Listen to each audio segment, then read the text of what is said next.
One of the oldest religions in the world is Jainism, traditionally known as Jain Dharma. Originating from ancient India, Jainism centers around concepts such as right perception, right knowledge, and right conduct. Practicing these principles can lead to the attainment of moksha, or realization of the soul's true nature. The concept of ahimsa or non-violence is of equally great importance in Jainism.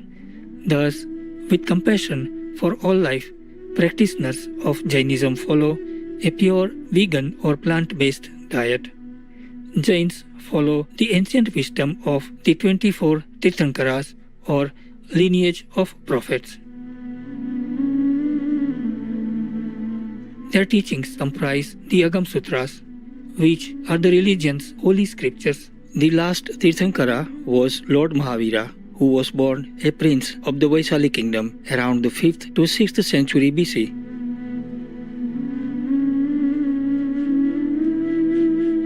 He later forsook his royal status to pursue a solitary spiritual life.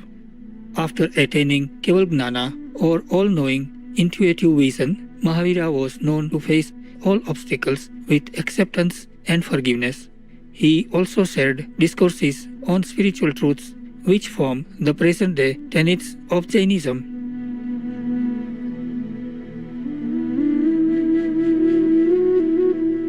Supreme Master Chengai has given tribute to the spiritual greatness of Lord Mahavira as during this lecture in Taiwan, also known as Formosa, on June 23, 2019.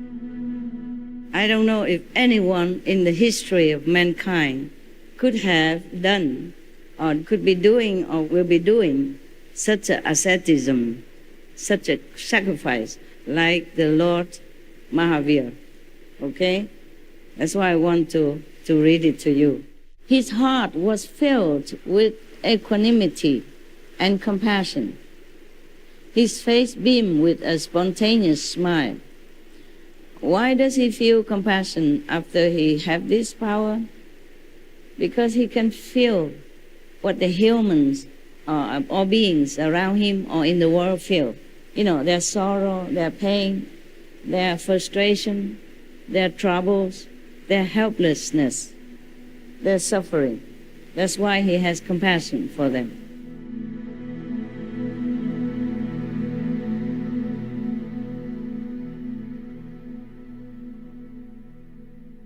We present to you today excerpts from Book 1, Lecture 11, from Jainism's Sutra Kritanga Sutra.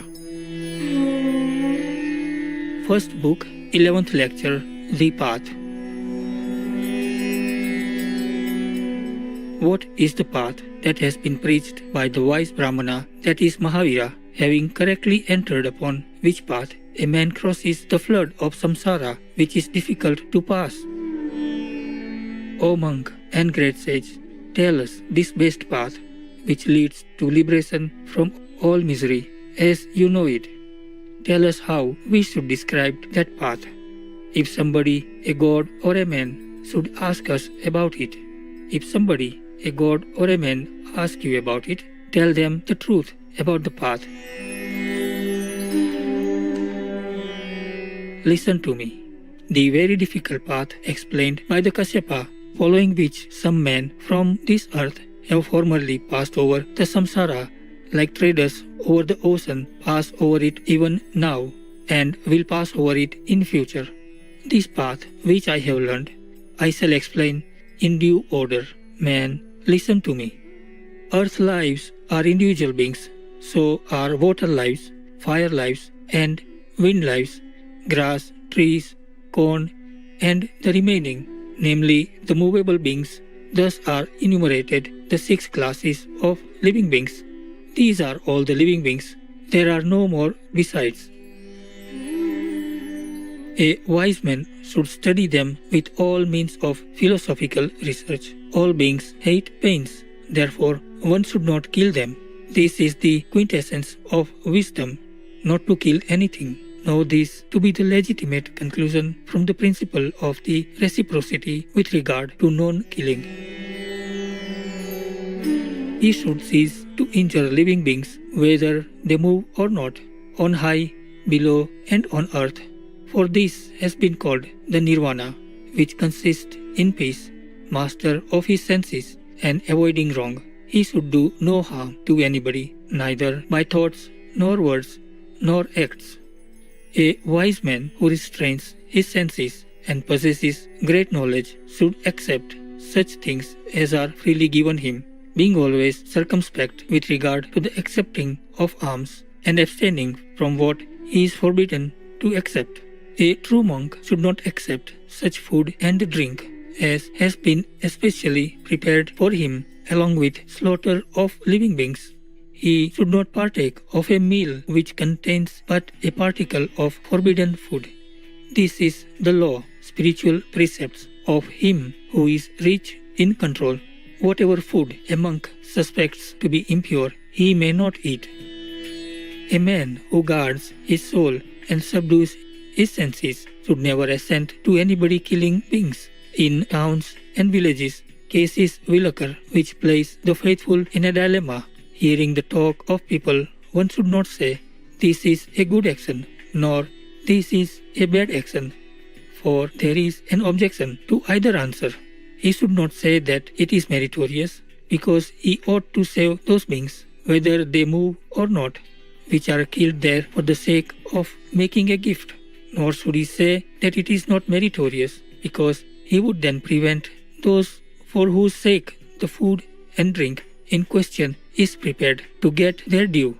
Those who praise the gift are accessory to the killing of beings. Those who forbid it deprive others of the means of subsistence.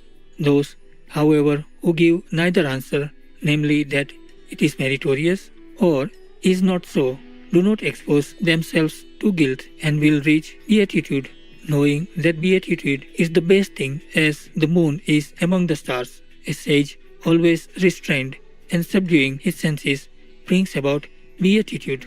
A pious man sows an island to the beings which are carried away by the flood of the samsara and suffer for their deeds. This place of safety has been proclaimed by the Tirthankaras. He who guards his soul, subdues his senses, puts a stop to the current of the samsara, and is free from asravas, is entitled to expound the pure, complete, unparalleled law, spiritual precepts. Those who do not know this law, spiritual precepts, are not awakened, though they fancy themselves awakened. Believing themselves awakened, they are beyond the boundary of right faith, eating seeds and drinking cold water and what has been especially prepared for them. They enter upon meditation, but are ignorant of the truth and do not possess carefulness. As darkas, herons, ospreys, cormorants, and pheasants meditate upon capturing fish, which is a sinful and very low meditation, so some heretical, unworthy sramanas contemplate the pursuit of pleasures. They are sinful and very low like herons. Here, some weak-minded persons, abusing the pure path, enter upon a wrong path. They thereby will go to misery and destruction. As a blind-born man getting into a leaky boat wants to reach the shore, but is drowned during the passage, so some unworthy, heretical sramanas, having got into the full current of the samsara, will incur great danger. But knowing this law, spiritual precepts, which has been proclaimed by the Kasyapa, a monk crosses the dreadful current of the samsara and wanders about intent on the benefit of his soul.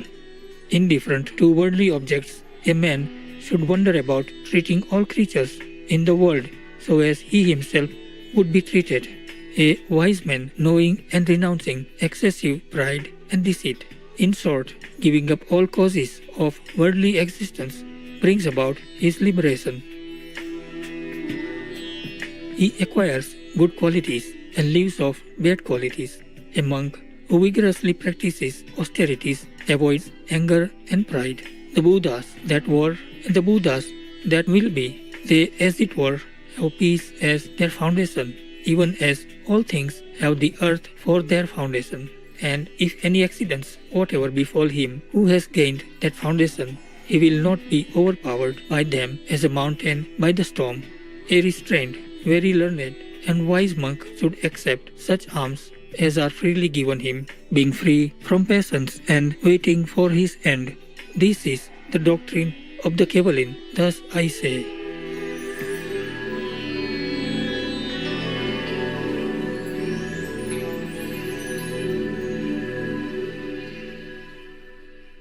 Luminous viewers, thank you for your company on today's The Path and the Creed. Selections from Jainism's Holy Sutrakritanga Sutra, Book 1, Part 1 of 2 on Words of Wisdom.